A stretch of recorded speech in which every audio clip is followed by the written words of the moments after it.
Oui, bonsoir monsieur. La télévision panafricaine Afrique Média inquiète donc la France. Selon les informations, plusieurs réunions secrètes se déroulent du côté de Paris. Selon la France, Afrique Média serait donc responsable de la prolifération du sentiment anti-français dans les pays de la zone francophone. Plusieurs fois, Paris a donc organisé des réunions. Elle accuse entre autres également Moscou de financer la télévision panafricaine Afrique Média, des accusations qui se font donc de plus en plus accrues. On le rappelle, la Russie qui a participé donc à la pacification de la République centrafricaine et qui s'avère donc être un allié de pointe dans la lutte contre les groupes armés dans le pays. On reviendra en images telles que vous le voyez lors de cette cérémonie, du moins de ce sommet Afrique-Russie qui s'est déroulé il y a cela 2 ans. L'Afrique était fortement représentée sur le sol russe. On a vu les armements, en tout cas quelques années plus tard, on semble voir les résultats du côté de la République centrafricaine. Le soutien d'Afrique Média Télévision pour la lutte contre l'impérialisme et la libération totale des États de l'Afrique tels que la RCA inquiète donc Paris car il se joue de ce côté-là, vous le savez, cette guerre géopolitique, du moins une guerre de positionnement entre Paris et Moscou du côté de la République centrafricaine. Afrique Média se trouve donc être au cœur de ces débats. On en parle au cours de cette édition d'appel sur le continent, non seulement cette guerre de positionnement entre Paris et Moscou dans le continent noir et surtout du côté de la République centrafricaine, mais aussi les accusations qui sont donc lancées contre votre chaîne de télévision Afrique Média. Je vous remercie pour tout ce que vous faites pour l'avenir de l'Afrique. Vous êtes la seule chaîne qui est libre dans le monde. Mesdames et messieurs, bonsoir et bienvenue à cette première édition de la semaine sur Afrique Média, d'appel sur le continent. Merci de nous recevoir chez vous. Monsieur Hubert Etondi est avec nous dans le cadre de ce programme. Ce sera donc notre invité. On aura certainement également Luc Michel qui va intervenir via Zoom. On nous signale la réalisation. D'abord, je m'en vais vous présenter, Monsieur Hubert Etondi. Bonsoir et bienvenue. Bonsoir Manuela Siké, bonsoir à tous les téléspectateurs, ces milliards de téléspectateurs d'Afrique Média qui nous font l'amitié et l'honneur de nous suivre un peu partout dans le monde, parce qu'en principe, cela n'est plus un secret de polichinelle pour ceux qui en réalité sont des observateurs avertis dans l'espace mondial de la communication. Afrique Média a fait le boom d'une révolution en termes de communication, en termes d'information. Afrique Média ne discute plus aujourd'hui le leadership au plan panafricain dans l'espace et le domaine de la communication, puisque Afrique Média a eu cette capacité, cette intelligence et cette sagesse justement de pouvoir allier ces méthodes ou ces modèles de communication, d'information à celles, aux aspirations des peuples d'Afrique, aux aspirations de ces peuples qui sont en quête de la liberté. Aujourd'hui, vous posez justement une question épineuse de cette quête de la liberté, de l'autonomisation et de la souveraineté africaine qui justement est détenue depuis près de 60 ans aujourd'hui. Je pourrais même aller avant 60 ans, c'est-à-dire avant les années 1960, par une puissance qui en réalité ne cesse de vouloir continuer son opération de censure, son opération de prédation,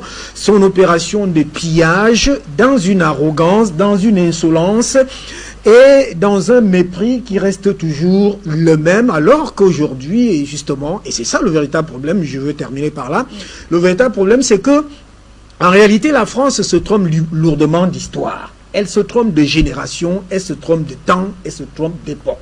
Et elle ne pourra avoir sur ses chemins et ses sentiers aujourd'hui que la réponse à ses propres turpitudes. C'est ce que nous pouvons dire. Et l'exemple aujourd'hui au niveau de la Centrafrique, le témoin a suffi. Et par rapport aux accusations d'Afrique Média, il faut avouer que la France, en fait, la France communicationnelle, puisque c'est ça dont il est question, est aux abois. La France communicationnelle dégringole. La France communicationnelle est en chute libre, puisqu'en principe, le modèle de communication que cette France communicationnelle a toujours utilisé, c'est le modèle de la diabolisation, c'est le modèle de l'instrumentalisation, c'est le modèle de l'imbécilisation, c'est le modèle de la théâtralisation de la scène africaine au détriment de ses intérêts. On a abruti et on a appris à broutir, en fait, pas qu'on a abruti, cette France communicationnelle a appris à broutir les opinions africaines en montrant la France comme étant exemple, comme étant la seule référence, et qu'au monde il n'y avait pas d'autre référence. Aujourd'hui, la Russie, qui en réalité avait peut-être eu des coups pendant la guerre froide, revient aujourd'hui pour renouveler ce qui avait d'ailleurs été dans cette guerre froide-là. Vous savez que la plupart des indépendantistes africains avaient pris langue avec la Russie dans le bloc communiste, et ce bloc communiste qui était présenté par les vainqueurs de la guerre comme étant un bloc indésirable, comme étant un bloc qui en réalité ne pouvait rien apporter en Afrique. Aujourd'hui, on trouve que pendant 60 ans en Afrique, par exemple, si on prend l'exemple de la République centrafricaine, où on va aborder tout à l'heure, pendant 60 ans d'indépendance, ce sont des coups d'État, c'est une population martyrisée, c'est un peuple appauvri, alors que paradoxalement, son sol et son sous-sol sont riches à hauteur de scandale. Et comment conjuguer ce paradoxe aujourd'hui avec la présence française? On trouve que la présence française, et on doit le dire ici, elle est inutile. Et c'est le verbe conjugué donc par la communication et toutes les communications d'Afrique Média, et qui trouve l'assentiment de la Russie, qui depuis Sochi a dit qu'elle ne procédera pas au chantage pour venir à l'appui ou pour apporter son expertise et sa collaboration et son partenariat aux pays africains. Merci à vous, M. Hubert Etondi, déjà pour ce décor planté. Il faut rappeler justement que ce n'est pas la première fois qu'Afrique Média est pointé du doigt par, on va le dire comme ça, au travers de certains médias français, justement, qui accusent Afrique Média d'être financé par Moscou. Les accusations se font de plus belle au regard de l'actualité du côté de la République centrafricaine. Paris semble perdre pied de ce côté-là face à Moscou. En tout cas, on reviendra en commentaire. Luc Michel, on vous accueille également. Bonsoir. Bonsoir à Hubert et bonsoir à tous les intervenants, à l'équipe et à nos téléspectateurs. Il faut dire les choses froidement. En 5 mois, les Russes, en combattant fraternellement avec les FACA, ont libéré la Centrafrique. En 8 années, les Français, avec leurs complices de l'ONU et de l'Union européenne, n'ont rien fait si ce n'est pactiser avec les rebelles. Monsieur Macron, il a perdu ses nerfs. Il a réagi, excusez-moi Manuela, mais comme une femelle hystérique. Il a pris son téléphone, il a appelé Touadéra, et il a ensuite émis un communiqué à l'AFP en disant qu'il avait manifesté sa colère à Touadéra. Ce n'est pas un langage diplomatique. L'entretien s'est très mal passé. Le président Touadéra, c'est un homme poli et exquis. Il n'est pas prêt à accepter l'arrogance et la grossièreté de ce petit président. Immédiatement, l'Élysée a relancé la campagne médiatique contre la russophobie. Il y a une campagne contre la russophobie, contre la Russie dans tout le monde entier, en particulier en Europe et au Proche-Orient. Il y a maintenant, depuis environ 6 mois, son volet africain qui a été lancé par les réseaux de Georges Soros, que nous allons retrouver, qui ont édité un livre qui s'intitule De Compagnie Yuki, la présence russe en Afrique, dans lequel déjà on attaque Afrique Média et moi-même. C'est des attaques en dessous de la ceinture. Moi, je suis présenté comme un méchant sorti des films de James Bond. Ça m'a fait beaucoup rire, mes amis aussi. Que s'est-il donc passé? RFI a commencé par attaquer. Il y a eu le fameux communiqué où on attaquait directement Afrique Média et moi-même. Et RFI est allé en Centrafrique tenter de manipuler l'information, de faire un faux reportage accusant les Russes d'exaction. La télévision d'État centrafricaine a enquêté. Elle a sorti un petit film qui s'appelle La cible centrafricaine, Ce film démontre, preuve à témoignage à l'appui, les manipulations, les médias mensonges de RFI, et les journalistes centrafricains demandent avec raison que l'on expulse les correspondants de RFI de Centrafrique. Ça ne s'est pas arrêté là, ça a été le début. Ensuite, les réseaux de Georges Soros, qui sont les partenaires en France et aux États-Unis de la russophobie et de la désinformation en Afrique, se sont lancés au combat. Il y a eu un article du Monde le 27 mai dans lequel on nous reprochait justement le film touriste, notre action.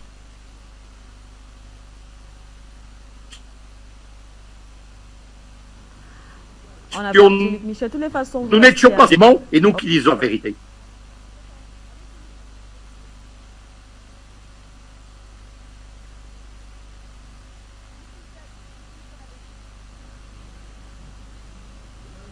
Moi, je n'ai pas de retour son. Bon, donc l'article du Monde a été lancé le 27 mai et il a donné suite à une série d'articles. Qu'est-ce que c'est le Monde? Le Monde, il a une édition qui s'appelle Le Monde Afrique. Lorsqu'en août 2014, aux États-Unis, Obama a lancé ce qu'on a appelé le printemps africain, il a chargé Georges Soros, le milliardaire, fortune de 34 milliards de dollars avant la crise du Covid, il a chargé Georges Soros de lancer des faux médias africains. Soros est donc intervenu pour financer Le Monde à Paris.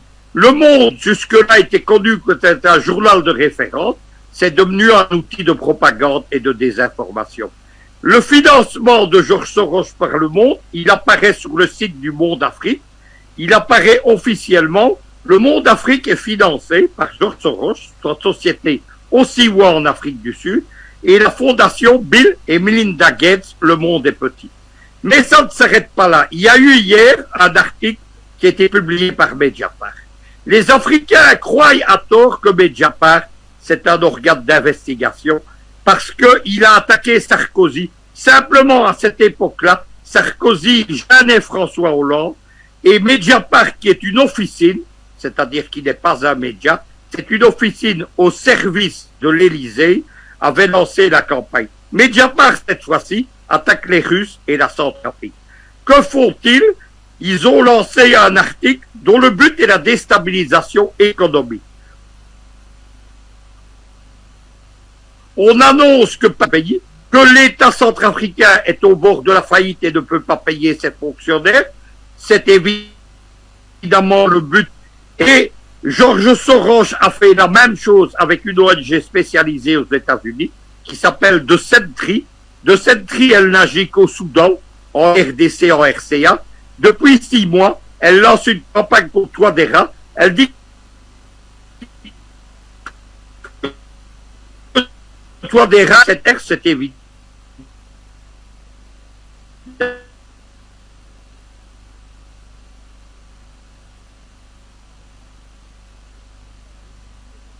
Avec Luc Michel, on va permettre donc à la réalisation de régler ce petit détail. Merci en tout cas Luc Michel de rester avec nous. On reviendra vers vous lorsque tout sera résolu. Hubert Itundi, je poursuis avec vous sur cette question.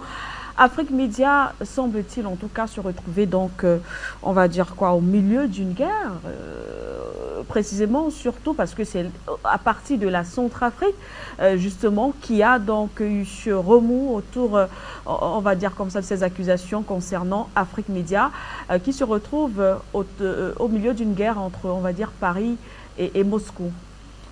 C'est même pas une guerre. Afrique Média a gagné déjà sa guerre de communication. Afrique Média doit être élevé aujourd'hui au panthéon des sciences de la communication et de l'information. Afrique Média, c'est un créateur, c'est une créatrice, une chaîne télévision qui crée son espace de communication et qui l'impose. Cet espace de communication s'est imposé d'abord d'une manière factuelle, d'une manière intelligente, d'une manière construite à l'espace africain, à tous les peuples africains. Aujourd'hui, elle s'impose sur l'espace mondial.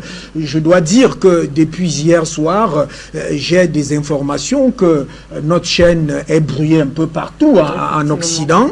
Donc, des milliers de téléspectateurs et des internautes qui disent que, bien voilà, vous êtes brouillés.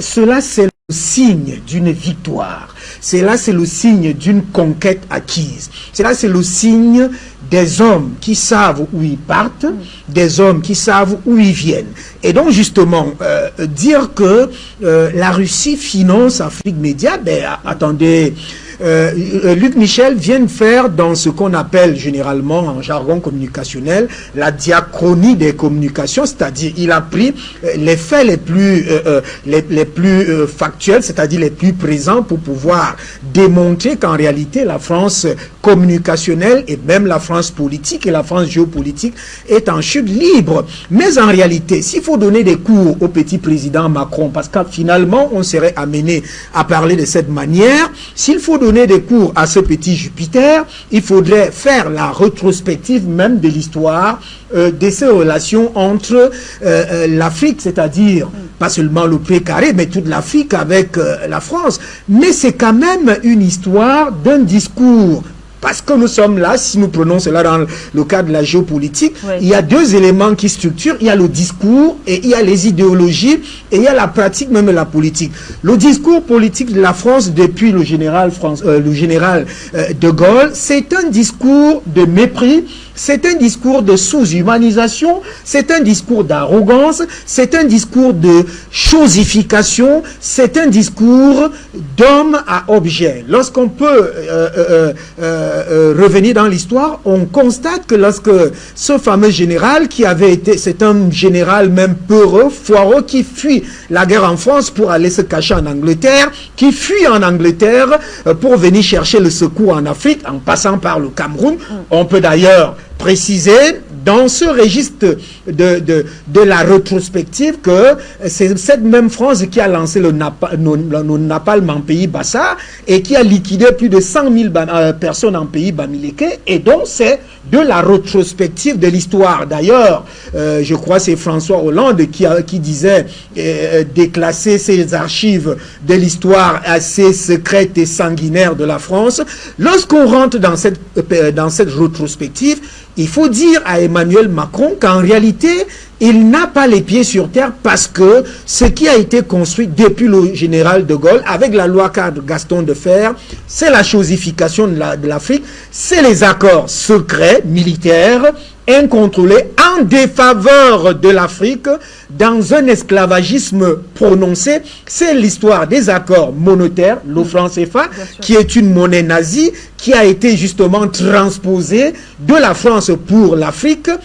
C'est l'histoire en réalité des assassinats. Et là, c'est l'histoire de mare de sang. Il faudrait que Monsieur Emmanuel Macron, je l'appelle comme ça, mais c'est un petit président parce qu'il n'arrive pas à voir cette histoire. Ceux qui l'ont précédé, ses prédécesseurs, avaient quand même la trame de savoir manipuler et instrumentaliser entre le discours politique et la réalité politique. Cette réalité politique est la réalité des assassinats.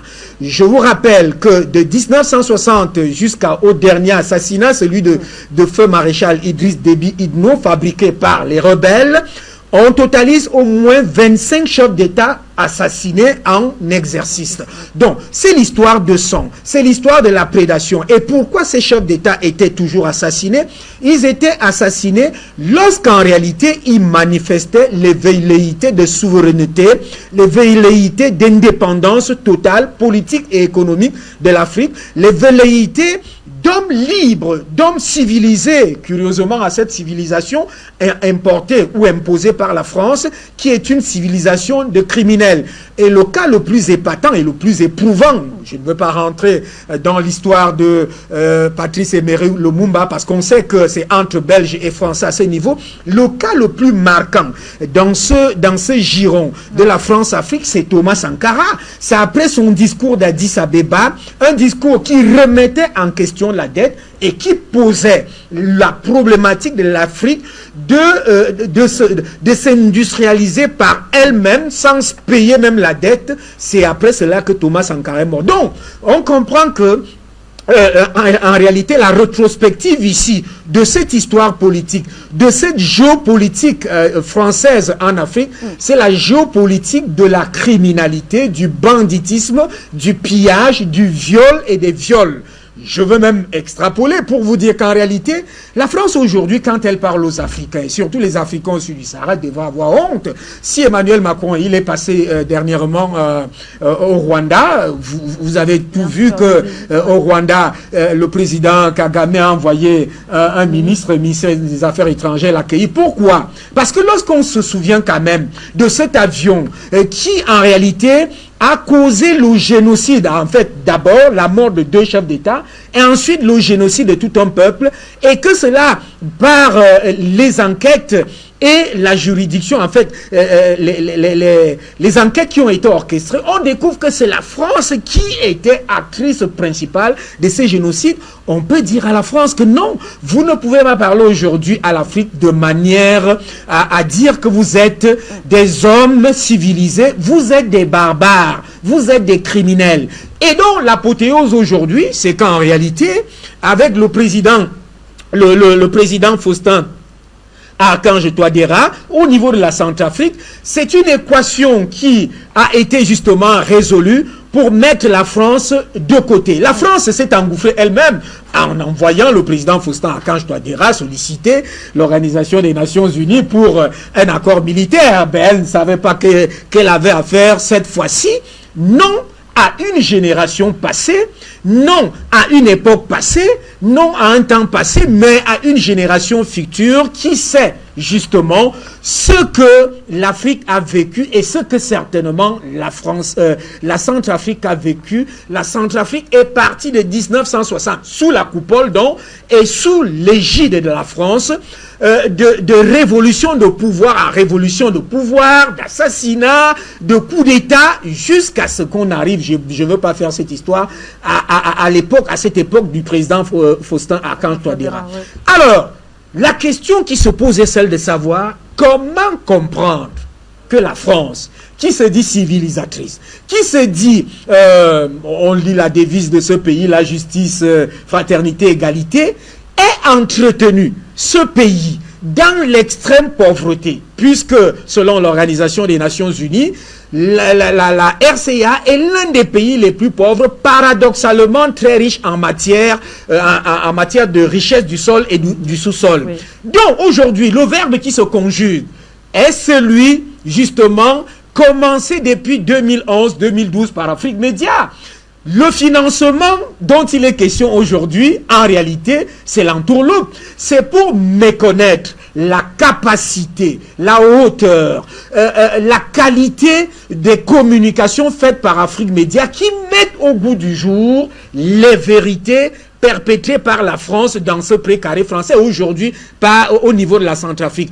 Et donc la Russie, en réalité, que nous nous félicitons, si la France, si la Russie même aujourd'hui finance Afrique Média, qu'est-ce qu'il y a de très mauvais? Lorsqu'on sait que Luc Michel a cité tout à l'heure RFI, ouais. France 24, tous sont financés par le Quai d'Orsay, ils bénéficient des budgets officiels de l'État et donc ils sont des médias à ordre. Si la Russie arrivait même à financer Afrique Média, en quoi cela serait-il mauvais?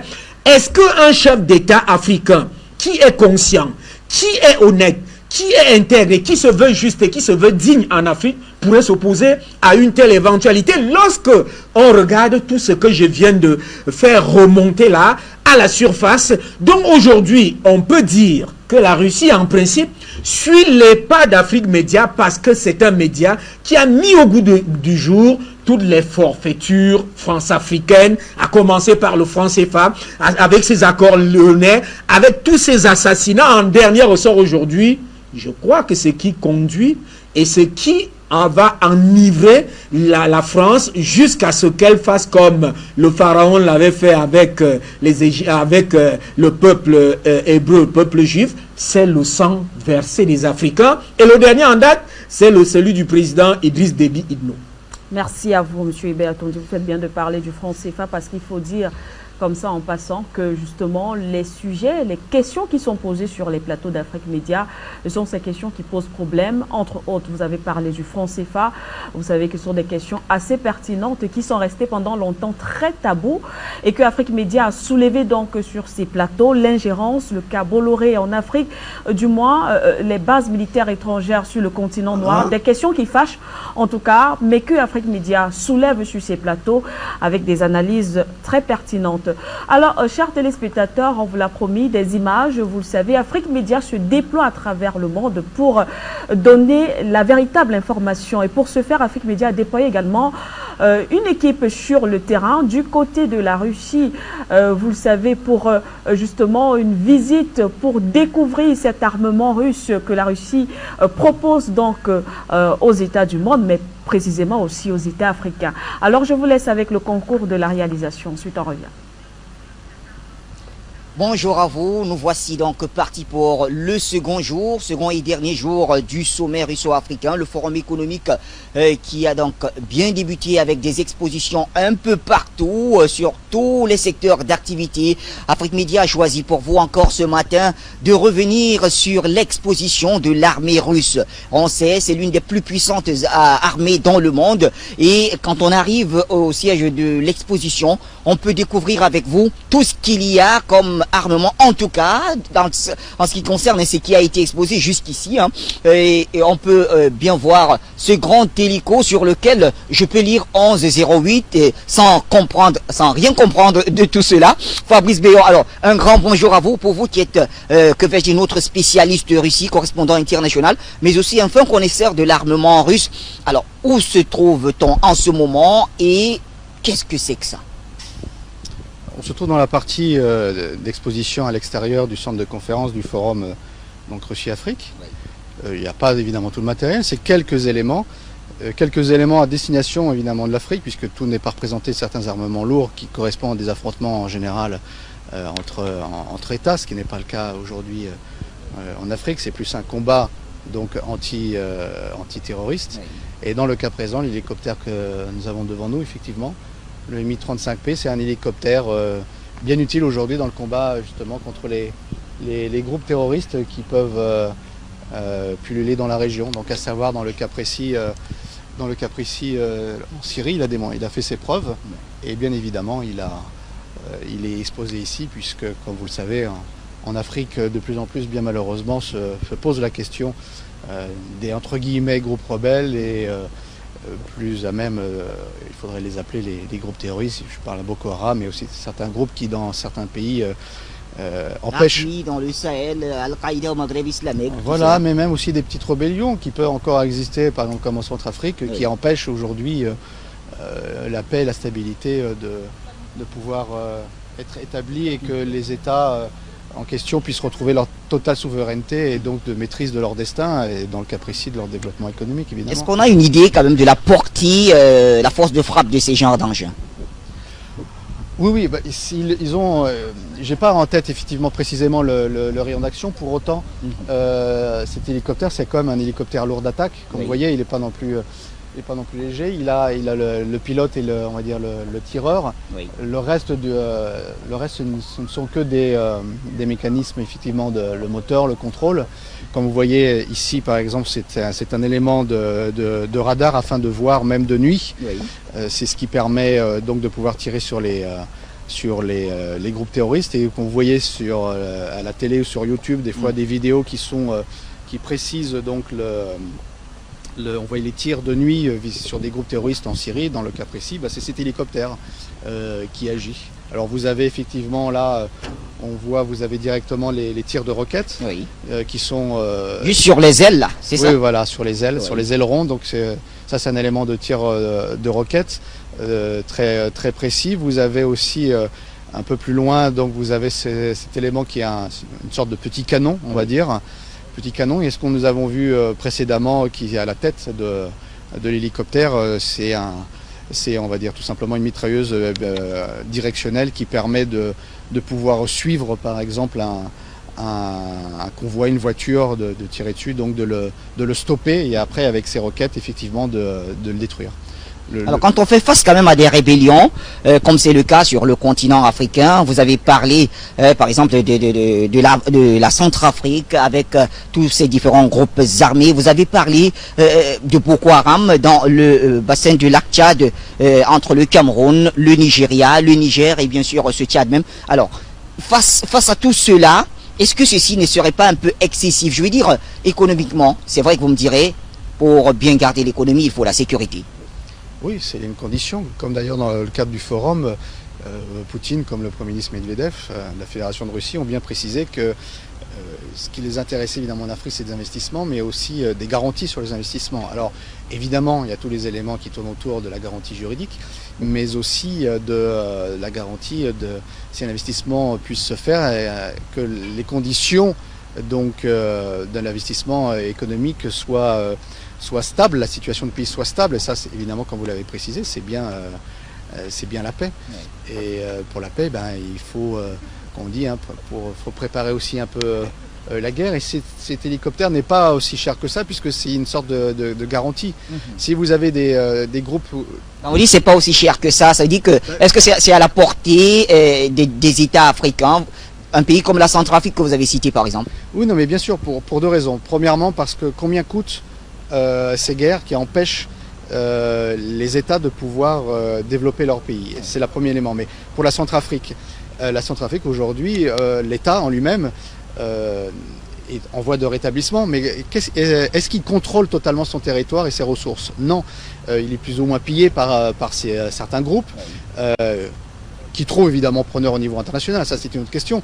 Mais s'il pouvait retrouver la mainmise sur ses richesses, donc de pouvoir faire des concessions, de pouvoir prendre son pourcentage, ce que l'État doit faire, c'est-à-dire les taxes, et à ce moment-là, il pourrait donc devenir plus riche donc de permettre de faire des investissements, donc de développer son pays. Donc quel est le coût d'un hélicoptère par rapport aux milliards qu'un pays peut gagner?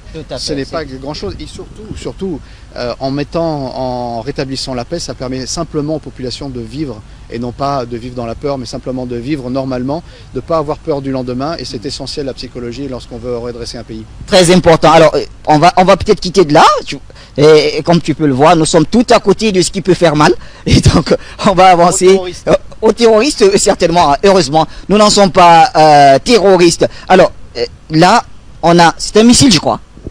C'est une roquette. Une roquette. C'est une roquette. Alors je lis C13T. C'est une roquette un peu plus puissante que celle qu'on a vue tout à l'heure. Ça évidemment c'est plus ou moins, là on vise plutôt des blindés dans ce sens-là. Voilà. Alors quand vous dites on vise des blindés, du coup il me vient à l'idée de rappeler quand même que les rebelles, les terroristes, ces djihadistes, ils sont vraiment armés de manière sophistiquée. Alors on se demande comment ils font pour avoir des armes comme cela. Eh ben, dans le cas précis ici, pour le Sahel, on va dire la région du Sahel en général, évidemment toutes ces armes, ça vient de l'effondrement de la Libye après l'agression anglaise et française soutenue par les Américains, qui était un pays qui était surarmé, puisque c'était un pays où l'armement était aux mains du peuple, c'était des milices populaires. Et lorsque l'État s'est effondré, ces armements étaient vite, on va dire, pris par des bandits qui les ont vendus, et aujourd'hui on voit bien qu'ils sont armés de ce genre d'armes. Après il y a toute la question justement des flux financiers qui sont comme par hasard pas trop contrôlés dans la région, ou pas autant qu'on le voudrait. Et pour répondre à la question directe, et évidemment dans le cas précis, ce missile évidemment, vous avez un pick-up, vous avez un blindé léger, ça permet, on va dire, de le stopper, tout simplement. Voilà. Cet hélicoptère, en fait, il a multi-armes. Il peut, effectivement, comme vous avez vu, tirer simplement, on va dire, la mitrailleuse. Il peut tirer des missiles plus ou moins légers. Ça, on est sur des missiles, effectivement, bien un peu plus lourds, mais c'est un hélicoptère qui peut aussi, comme on le voit ici, qui peut aussi lancer des bombes plus classiques. Alors, il y a un pays quand même, le Cameroun, vous le connaissez très bien du fait d'avoir beaucoup d'amis, de partenaires, et surtout, en tant que correspondant international d'Afrique Média, vous connaissez beaucoup de Camerounais. Un pays qui traverse aussi une très grande question sécuritaire. Alors, et là, je voudrais rester au niveau de ce qu'on peut appeler les velléités sécessionnistes dans les régions du nord-ouest et du sud-ouest. Il y a certes une volonté d'apaisement, mais il y a de la résistance aussi du côté de ces sécessionnistes. Alors, nous avons vu c'était un bombardier, je sais pas, de l'autre côté. Alors, est-ce que notre caméraman va faire... Voilà, très bien. De l'autre côté... D'accord, Sukhoi 35. Ouais. D'accord. Est-ce qu'avec un engin comme celui-ci... c'est un MiG, excusez-moi, c'est un MiG. Voilà, un MiG-35. Un MiG-35, alors, je dis comme ça, de manière très très banale.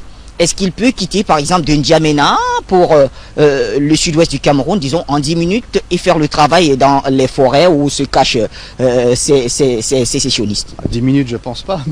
Mais, mais pour autant, oui, ça, c'est un avion qui, aujourd'hui, est mis en avant dans l'export, dans l'export russe. Alors, il y a encore, évidemment, beaucoup de nouveaux avions, mais ça, c'est un avion...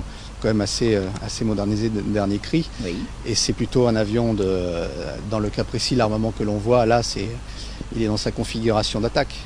Donc ça c'est autre chose. Oui, il peut réagir rapidement. Un hélicoptère, évidemment, ça doit être plutôt sur zone dans la région. Il ne se déplace pas autant, mais il est plus précis. Mais pour autant, dans le cas précis pour cet avion, évidemment, c'est la réactivité.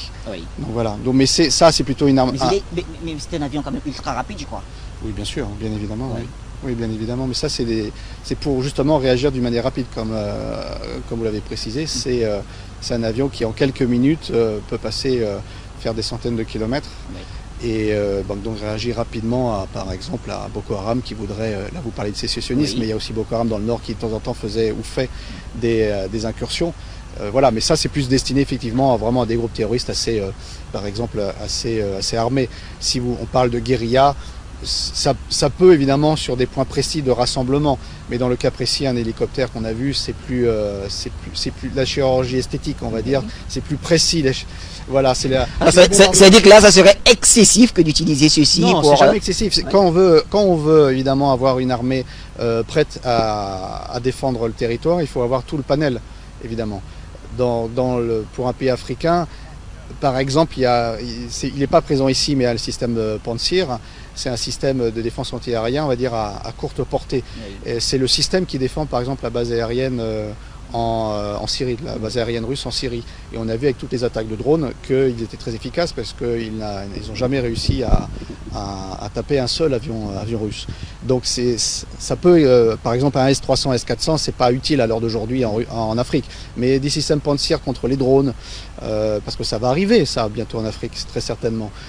Ça va certainement arriver, puisque je crois que c'est un peu la vision du président Vladimir Poutine aujourd'hui, d'aller conquérir, enfin pas conquérir, c'était peut-être un peu excessif que de dire cela, mais d'aller vers l'Afrique, montrer le savoir-faire russe, notamment sur les questions de l'armement, mais il est aussi, dans son discours on l'a écouté, prêt à accompagner ces pays africains qui voudraient aussi avoir cette technologie. Oui, le but de la vente de l'armement russe, évidemment, il ne faut pas se le cacher, c'est aussi du business. Et la Russie est un marchand d'armement en Afrique, à peu près presque 30% du marché. Pour autant, ce n'est pas simplement cet objet-là de vendre pour vendre. Derrière cela, il y a la volonté de participer à la stabilité de la région face aux différentes crises qu'on peut avoir, les sécessionnismes qui sont soutenus par l'étranger pour apporter le chaos et empêcher l'Afrique émergente de pouvoir se libérer de l'emprise néocoloniale. Il y a cela. Mais derrière aussi, en faisant cela, ça permet de retrouver pour certains États leur souveraineté qu'ils n'avaient pas jusqu'à présent. Là, je pense à la Centrafrique, mais par exemple au Cameroun, ça peut, par rapport aux sécessionnismes qui sont un peu favorisés, si ce n'est beaucoup, par l'étranger, ça peut permettre de stabiliser la région. Et là, on revient, quand on stabilise la région, un État est toujours plus à ce moment-là. Allez, très rapidement, en 10 secondes peut-être, cette fois-ci, c'est un hélico médicalisé. Oui. Ouais. Bah oui, c'est toujours pour l'armée. Non, pas automatiquement. L'armement, la technologie russe, c'est pas effectivement que les armes. Oui. Les Russes sont aussi très bons en hélicoptère. Et malgré les sanctions que la Russie peut avoir, certaines pièces qui auparavant étaient faites avec certaines industries européennes, aujourd'hui ont trouvé des alternatives russes, nationales. Et aujourd'hui, il y a des hélicoptères russes qui sont à 100% russes ou avec des collaborations extérieures. Mais la Russie, la technologie, c'est aussi le civil, c'est aussi l'aide aux populations, c'est pas simplement l'armement contre le terrorisme. Militaire, civil, aide aux populations. Merci à Fabrice Béor, qu'on retrouvera aussi dans quelques heures pour le débriefing de la journée. Merci donc à la réalisation et bien sûr à notre équipe. Pour cet élément, on revient donc sur le plateau. Continuez notre commentaire et analyse autour de cette question. Luc Michel, je vous retrouve une fois de plus. On a donc vu, on a visité, on va le dire comme ça, cet armement russe. On a eu quelques explications de notre correspondant de ce côté-là, au regard justement, Luc Michel, des attaques que subit donc le continent africain. Est-ce que l'armement que nous venons de voir, l'armement que propose la Russie, bien évidemment, en s'appuyant sur le cas centrafricain, est donc à la hauteur des attaques contre l'Afrique? Écoutez, je vais prolonger le reportage. Il faut commencer par dire que ce que nous avons vu, les hélicoptères MiG d'attaque, les avions MiG et les Sukhoi et Su-34, ils sont actuellement déployés. Ils ont détruit les groupes rebelles en Centrafrique et ils sont déployés depuis Khartoum au Soudan. Les missiles Panzer dont parle Fabrice Béor, ils sont aujourd'hui déployés autour de Bujumbura. Ils sanctuarisent la capitale du Burundi. Il faut comprendre que depuis 60 ans, c'est-à-dire depuis l'Union soviétique, l'Union soviétique et aujourd'hui la Russie de Poutine, ils portent la liberté du monde. Les armements qui empêchent le néocolonialisme, qui empêchent l'impérialisme en Syrie, au Proche-Orient, en Afrique, ils sont fabriqués par les Russes et les partenaires russes sont le partenaire indispensable de l'émancipation africaine. Il faut maintenant expliquer, aller un peu plus loin. Qu'est-ce que Afrique Média fait avec la Russie? Moi, je vais vous l'expliquer tout simplement. En 2015, le grand état-major français a sorti un rapport. Il devait déterminer, pronostiquer quel serait le principal ennemi de la France et des Américains en Afrique au cours des prochaines 20 années. Les Français nous avaient dit, les généraux français, ce seront les néo-panafricanistes alliés à la Russie. C'est ce que nous symbolisons aujourd'hui. Afrique Média, elle symbolise l'union du néo-panafricanisme et la Russie.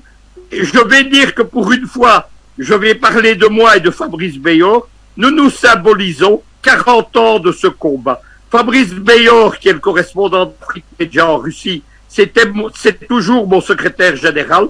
Nous combattons ensemble depuis 25 ans et tous deux, nous sommes des anciens de la Jamaïria libyenne. Nous avons dirigé le mouvement que les comités révolutionnaires dans la Grande Europe et nous avons soutenu Kadhafi jusqu'au bout.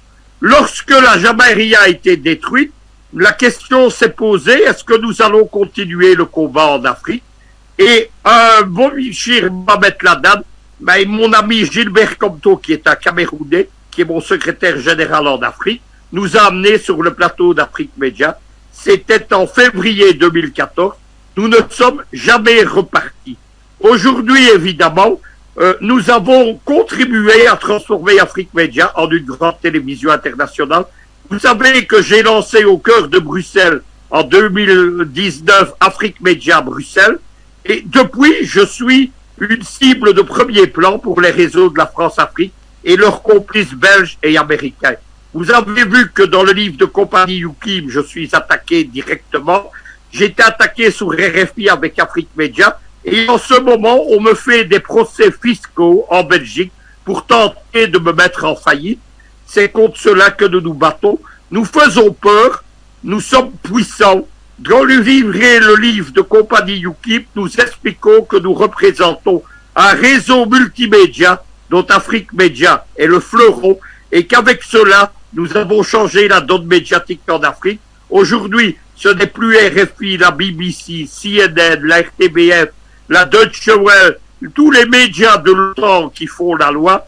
Nous sommes capables de leur répliquer et dans le cas de la Centrafrique, en particulier avec l'appui du film russe Touriste, eh bien, nous avons mis la France KO. La colère de Macron qu'il a exposée au téléphone en termes peu diplomatiques, je dois le dire, au président Touadéra, cette réaction de femelle hystérique, c'est tout simplement la réaction d'un personnage qui voit le sol se dérober sous ses pieds. C'est fini la supériorité technologique de l'Occident, les Russes sont là. C'est fini la supériorité technologique des médias. Afrique Média est là. Luc Michel, justement, je poursuis avec vous avant peut-être d'essayer de prendre quelques appelants. On va essayer un peu plus tard. Hubert Itondi, il faut le dire, hein, la France, on commentait encore il y a quelques jours, a décidé de suspendre ces opérations militaires du côté du Mali. Nous apprenons également à l'instant que, jugeant donc que la République centrafricaine soit complice d'une campagne anti-française, Paris a donc décidé également de suspendre sa coopération militaire ainsi que son aide budgétaire au gouvernement de Bangui, des décisions qui, Hubert Itondi, qui interrogent justement, on parle bien d'une campagne, de complicité d'une campagne anti-française contre Paris. Bien évidemment, la télévision Afrique Média est une fois de plus indexée. C'est le résultat et la conséquence d'une incapacité, d'une incompétence, d'une diplomatie brouillonne et tatillonne qui aujourd'hui n'a plus les pieds sur terre. On n'est plus avec des présidents comme François Mitterrand, un peu plus avant, Valéry Giscard d'Estaing qui avait une certaine poigne. On n'est plus aujourd'hui avec Monsieur Focard qui avait construit tous les mécanismes, les dynamiques de martyrisation de l'Afrique, hein, d'assassinat de présidents. Aujourd'hui, on est avec et ce que je valide justement ce que Luc Michel a dit, et d'ailleurs Fabrice Béor, que Afrique Média a justement inventé, créé, même avant 2014, parce que nous avons mis en place ce que l'on appelle le modèle africain, qui est le modèle de référence, à savoir l'arbre de la palabre. Toutes les communications sur Afrique Média, donc depuis 2011, et d'ailleurs Afrique Média a eu le malheur de ne pas être créé avant 2011, justement avec l'épisode de Laurent Gbagbo qui a été bombardé par l'armée française. La crise libyenne également. Et la crise libyenne, voilà, le colonel Muammar Kadhafi qui avait été assassiné en Mondovision dans une campagne mensongère internationale qui parlait d'un dictateur et qui devait amener la démocratie en Libye, qu'aujourd'hui on trouve que c'est un État fantôme avec deux États qui s'affrontent mutuellement avec des milices qui ne sont que le théâtre pour l'exploitation ou la prédation des richesses du sol et du sous-sol, en particulier le pétrole. Donc, ce qu'il faut dire, c'est que depuis ce temps-là, Afrique Média s'est mise en route dans la dynamique des communications. D'ailleurs, il faut s'arrêter sur cet homme-là, qui n'aime pas parler de lui-même. C'est le président directeur général d'Afrique Média,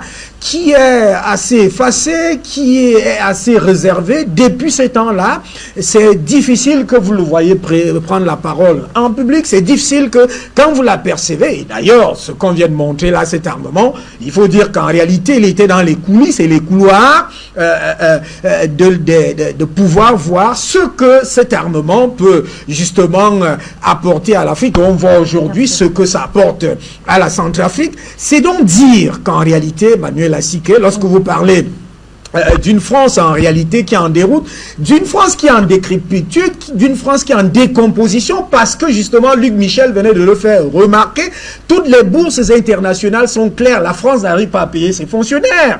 Mais en réalité, si la France n'arrive pas à payer ses fonctionnaires, si la France est endettée, l'État le plus endetté au monde, comment la France peut-elle soutenir une action militaire en Centrafrique en même temps et soutenir une action militaire au Mali en même temps? Donc en réalité, la France, c'est un État menteur. C'est-à-dire quoi? Elle vit sur les prébendes et sur les richesses africaines. C'est sur elle qu'elle s'appuie pour pouvoir se mouvoir, pour pouvoir se projeter.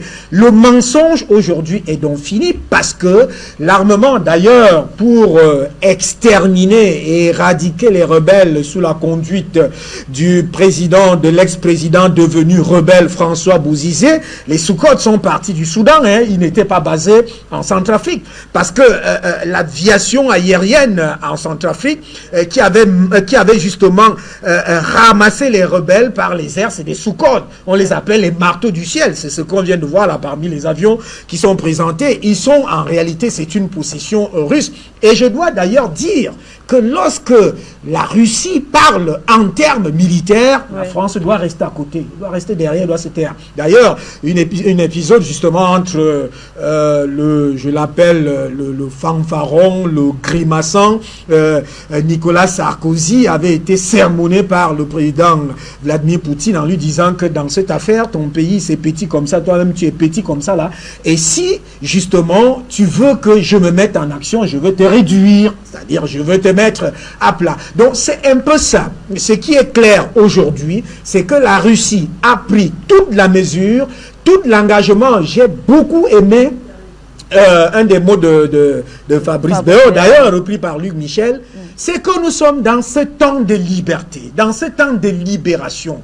Et aujourd'hui, le chef d'État africain, ou l'Africain, ou le panafricain digne qui ne comprend pas cela, c'est qu'il est en déroute, c'est qu'il ne comprend rien du tout. Car aujourd'hui, la Russie c'est un État-continent et les richesses de la Russie sont énormes. Donc on ne peut pas voir d'ailleurs la Russie, que ce soit pendant la guerre froide, que ce soit pendant la collaboration de cette Russie, de l'ancienne URSS, avec le bloc communiste africain. On n'a jamais vu l'URSS prédatrice. On a toujours vu l'URSS dans cette perspective communiste et avec la Chine à un moment donné venir en aide aux indépendantistes africains et leur allouer même des financements et une certaine protection. Ben, on comprend malheureusement et fatalement que la guerre froide a pris une autre dimension. On est rentré à un unilatéralisme mondial qui a provoqué donc tous ces chaos que nous vivons aujourd'hui par le fait que les États-Unis ont engagé des guerres partout. La Russie étant un peu, en fait, l'URSS étant, parce qu'on a mis un petit bandit, son nom c'est qui me vient, c'est Boris Yeltsin qui est venu justement détruire cet État et mettre la Russie, l'URSS en lambeaux. Or, aujourd'hui, l'URSS est donc revenu par la construction positive, géopolitique, géostratégique et militaire mondiale faite par Vladimir Poutine. Il est donc aujourd'hui que je rappelle d'ailleurs, et je veux sortir par là, que monsieur Biden, qui est un président qui a été élu de manière contestée, on a vu justement la Cour suprême américaine être envahie par des contestateurs. Justement, bon, il est président aujourd'hui, mais il a voulu adresser certains discours à Vladimir Poutine. Vladimir Poutine lui a juste brandi sous cap le dossier de l'Ukraine où lui et son fils sont trempés jusqu'aux os. Il est resté tranquille. Ça veut donc dire qu'aujourd'hui, Vladimir Poutine prend toute la mesure et principalement en Centrafrique. Pourquoi en Centrafrique? Il faut comprendre, et il a dit lors de la réunion du sommet de la réunion justement de l'Organisation des Nations Unies, Assemblée Générale du 9 au 10 décembre dernier, en imposant son veto pour la non-intervention de l'ONU dans la crise amazonienne, dans cette histoire du nord-ouest et du sud-ouest au Cameroun.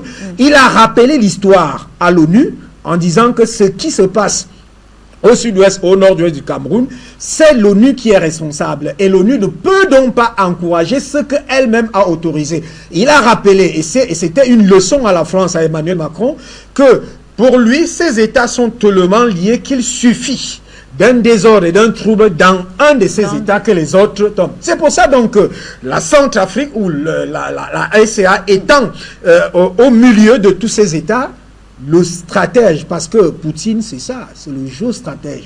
C'est un monsieur très froid qui ne fait que les jeux d'échecs et quand il sort, c'est pour frapper dur. Il a donc frappé dur et aujourd'hui, il a la RCA et la France est obligée, comme vous l'avez dit, de démissionner. Ce n'est pas qu'elle part, elle démissionne par incompétence, par incapacité de partir pour laisser la place à celui qui est compétent, qui en 5 mois, justement, comme Luc Michel l'a dit, a réussi à sécuriser le pays.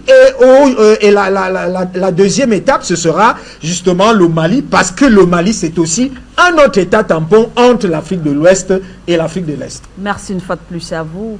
Hubert Etoundi, on va essayer d'aller du côté du Standard. On nous signale la présence de M. Peter depuis l'Écosse. Bonsoir. C'est que merci beaucoup, Call Center. Bonsoir à votre invité, M. Etundi, et puis M. Luc Michel sur le Skype.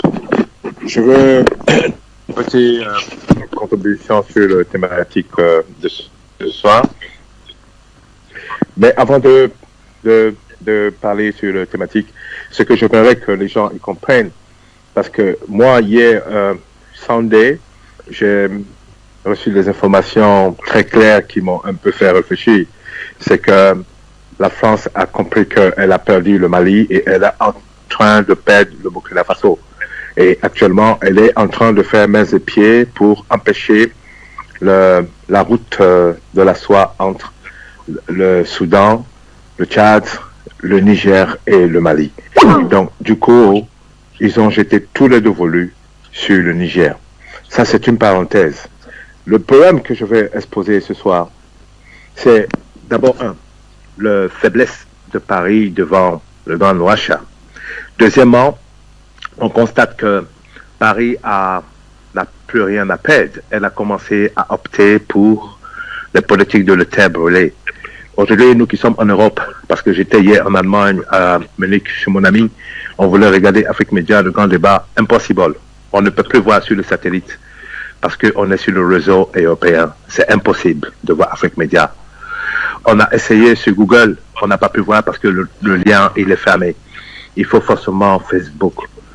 Et comme on ne veut pas être tracé, on a préféré ne pas regarder Facebook et puis on a dit on va regarder Indifferé. Anyway, ce que je voulais aussi dire, le troisièmement, c'est que aujourd'hui, la France sait très bien qu'elle est en train de perdre le face devant la Russie. Alors, elle va chercher le bouc émissaire. Mais moi, je lance un message très ferme au niveau de Afrique Média. Il faut que vous preniez conscience que vous êtes attaqués. Ils vont utiliser tous les hackers qui vont sortir de leur cachette pour essayer de pirater cette chaîne. Et au besoin même, chercher à attaquer la maison de la télévision Afrique Média.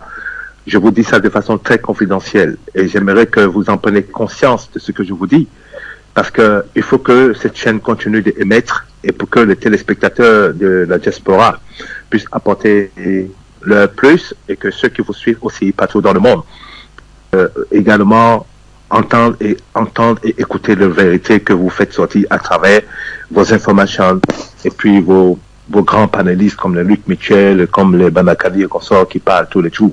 C'est très important. Je vais m'arrêter ici, je ne vais pas trop parler.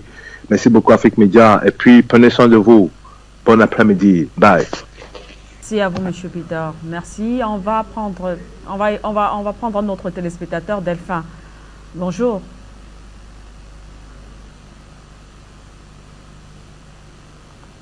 Allô? Allô Delphin, bienvenue. Merci ma chère sœur. Effectivement, je confirme que vous êtes pas mal attaqué en fonction de l'endroit où on peut se trouver sur Terre. On a du mal à avoir accès aux émissions d'Afrique Média depuis 2-3 jours. Mais ce n'est pas grave, ce n'est pas grave. Bon, c'est un peu triste pour ceux qui ne peuvent pas suivre les émissions, mais ça démontre une fois de plus que nous sommes dans le bon combat, dans la bonne voie. Donc, pour gagner en temps, je vais saluer comme ça tout le monde en général. Maintenant, nous nous connaissons. Je me considère moi-même comme à la maison. J'aimerais mettre de l'eau au moulin des uns et des autres. J'ai bien aimé le ton qu'a utilisé mon frère Etundi. C'est ce type de ton que je voudrais en tant que ressortissant d'un pays qui n'est pas du tout sous l'influence française. C'est ce ton que j'aimerais voir de plus en plus vis-à-vis de la France. Parce que vous devez résolument arrêter de donner à cette petite France les dimensions qu'elle n'a pas. C'est un nain géopolitique. Parmi les grands de ce monde, c'est un nain avec un grand N. Vous pouvez avoir du respect, voire même de la peur vis-à-vis des États-Unis ou de la Chine. Mais vis-à-vis de la France, de grâce, il faut arrêter cette bêtise. Je vais vous raconter pour sortir une anecdote qui m'est arrivée à l'époque où des sénateurs français, certains d'entre eux étaient même proches de l'ancien ministre François Fillon, essayaient de me corrupter dans leur France-Afrique 2.0 que vous voyez le jeune Jupiter avoir du mal à mettre en place, ils étaient pleins d'arrogance en me racontant que ils avaient formé une élite africaine tout à fait exemplaire. Et quand je vois des nègres de maison comme Ouattara, comme Tshisekedi, pardonnez-moi, j'ai souri tout en restant diplomate, parce que je suis même fils de diplomate, mais c'est d'un ridicule.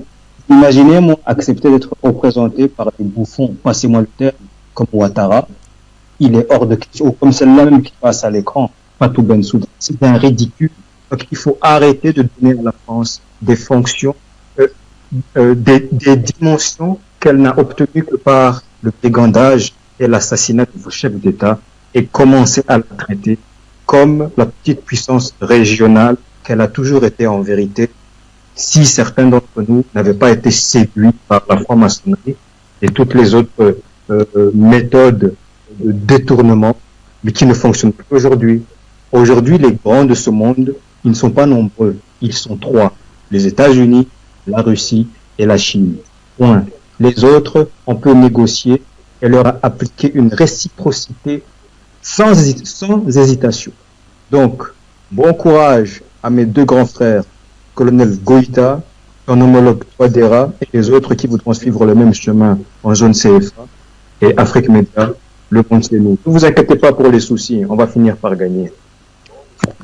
Voilà, merci donc à vous, merci à vous Delphin pour ce passage ici sur Afrique Média. On va rapidement faire alors le tour de table aussi et sortir de cette émission en donnant une fois de plus cette information. La France, donc la Paris, qui a donc décidé de suspendre son aide budgétaire du côté, bien sûr, militaire du côté de la Centrafrique. Paris a suspendu sa coopération militaire avec l'État centrafricain car jugé complice d'une campagne anti-française et téléguidé par les Russes, du moins c'est ce qu'on a appris auprès du ministère français des armées. Alors, Luc Michel, je commence par vous pour ce tour de table. Qu'est-ce qu'on retient, Luc Michel, ce soir? Moi, je voudrais insister sur la dimension internationale du combat que nous menons. Il n'y a pas seulement la Russie en Afrique. Il y a deux idéologies sœurs. Le néo-panafricanisme qui veut l'unité de l'Afrique et ce qu'on appelle le néo-eurasisme, c'est-à-dire l'Eurasie unie de Vladivostok jusqu'à Lisbonne. Je connais bien le néo-eurasisme puisque je l'ai défini en 1984 avec le géopoliticien belge Jean Thirier à Bruxelles et qu'ensuite nous avons gagné la Russie. Aujourd'hui, nous menons un combat international. Nous avons des alliés en Chine. Nous avons des alliés en Amérique latine, au Venezuela et à Cuba. Et puisqu'on parle des médias, Afrique Média ou mon groupe Multimédia ou le groupe Sputnik, nous ne sommes pas seuls. Il y a un grand acteur actuellement, c'est l'Iran. L'Iran a émergé comme grande puissance régionale. C'est l'une des trois capitales de l'Eurasie unie, avec Moscou et Pékin. Et les Iraniens sont en train d'arriver, par exemple au Sénégal, en Afrique, pour contester le monopole occidental. Nous avons une cousine médiatique, c'est Presse TV. Presse TV, c'est la TV internationale d'État iranienne. Je suis présent sur Presse TV tous les jours, comme je le suis sur Afrique Média, parce que nos combats sont complémentaires et que je ne ménage pas mon temps et mes efforts. En particulier, il y a Presse TV Afrique, qui est dite en français le Zoom Afrique, et qui complète le travail, puisque on y parle de pays, je rejoins ici Delphine, on rejoint des pays qui sont anglophones, musicophones, etc., dont on parle peu sur Afrique Média, qui est focalisé sur l'Afrique francophone. Notre combat, c'est un front uni, et la liberté des deux continents, l'Eurasie et l'Afrique, se fera main dans la main ensemble. Il n'y aura pas de liberté, ni pour l'Afrique, ni pour la Russie, ni pour l'Eurasie, ni pour l'Iran, tant que les Américains et leurs complices français prétendront être la première puissance mondiale. Aujourd'hui, en 2021, nous sommes entrés dans un nouveau cycle géopolitique. On l'appelle la guerre froide 3.0. Elle vise Moscou et Pékin, mais elle vise aussi, avec un nouveau printemps africain, le panafricanisme. Eh bien, ce nouveau cycle géopolitique, c'est une ère nouvelle, le temps des victoires sans fin de l'Occident, qui ont été inaugurées par la chute de l'Union soviétique en 1991. celles sont terminées. Aujourd'hui, nous faisons jeu égal avec les Occidentaux.